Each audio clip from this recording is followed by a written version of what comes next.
सोचिए, अगर किसी को अपना भविष्य पता चल जाए, हर एक मोड़, हर एक घटना, लेकिन उसे बदलने की ताकत ना हो। आज हम एक ऐसी ही कहानी में उतर रहे हैं, राजा जन्मेजय की, जो मानते थे कि वो अपनी किस्मत के मालिक खुद हैं। और ये पूरी कहानी एक बहुत पुराने, एक बहुत गहरे सवाल के इर्द गिर्द घूमती है। क्या भविष्य को अगर पहले से जान लिया जाए तो उसे टाला जा सकता है? राजा जन्मेजय को तो लगता था कि जवाब हाँ है, बिल्कुल हाँ।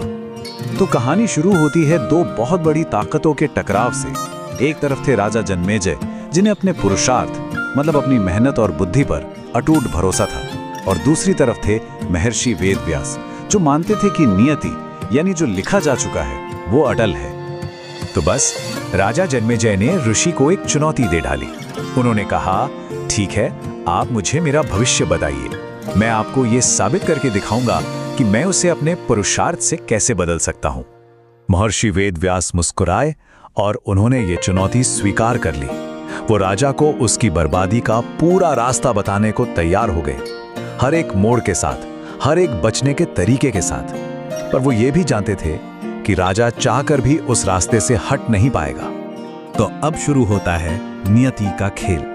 वेदव्यास ने एक एक करके भविष्यवाणियां बतानी शुरू की, और ये सिर्फ चेतावनियां नहीं थी, ये तो एक तरह से उस रास्ते के मील के पत्थर थे जिस पर राजा को चलना ही था।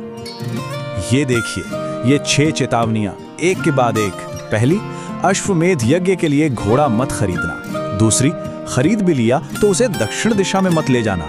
तीसरी, अगर दक्षिण चले भी गए तो वहां मिलने वाली सुंदर स्त्री को अपनी रानी मत बनाना।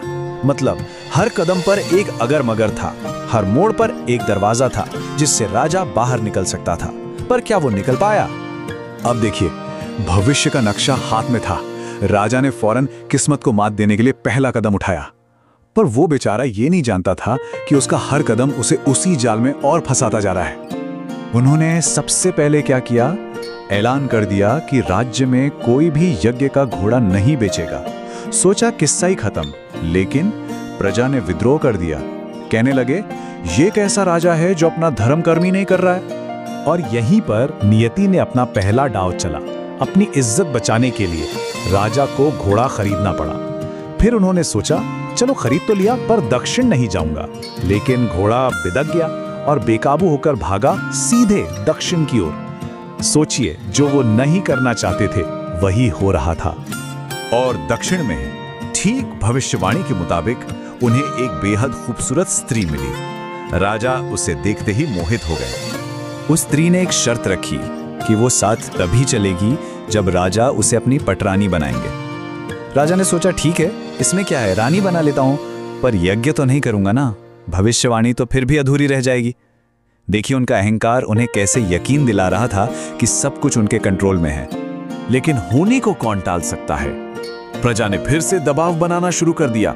राजा, आपने यज्ञ का घोड़ा भी ले लिया, नई रानी भी आ गई, अब अश्वमेध यज्ञ तो करना ही पड़ेगा।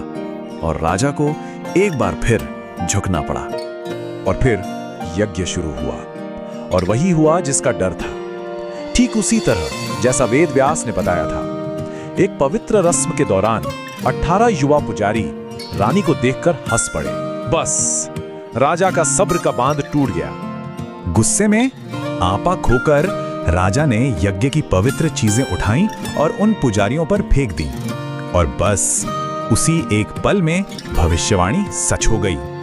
इसका नतीजा बहुत ही भयानक था। 18 ब्राह्मणों की हत्या के पाप में राजा को श्राप मिला। एक नहीं, दो नहीं, पूरे 18 तरह के कोड़ का। लेकिन रुकिए, वेदव्यास ने एक इलाज भी बताया था, एक आखिरी मौका।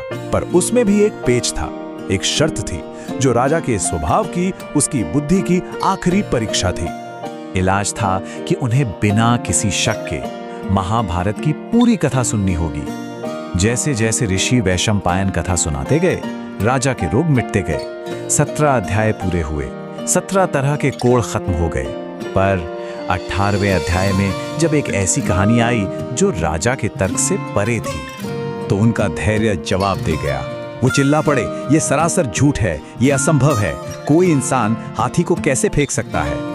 और बस शक का वो एक छोटा सा बीज उनके आखिरी रोग को हमेशा के लिए उनके शरीर में छोड़ गया। तो यहाँ कहानी खत्म नहीं होती।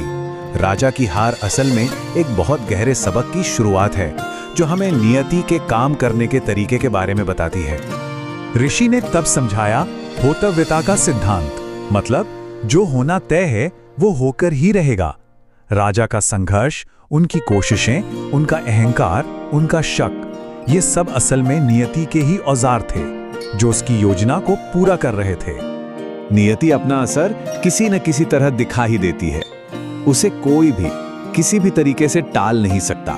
तो राजा जन्मेजय की ये कहानी हमें एक बहुत ही गहरे सवाल पर लाकर छोड़ देती है। अगर नियति से लड़ने की हमारी हर कोशिश असल में उसी को पूरा करने का एक जरिया है, तो फिर हमारे फैसलों का, हमारी कोशिशों का क्या मतलब है?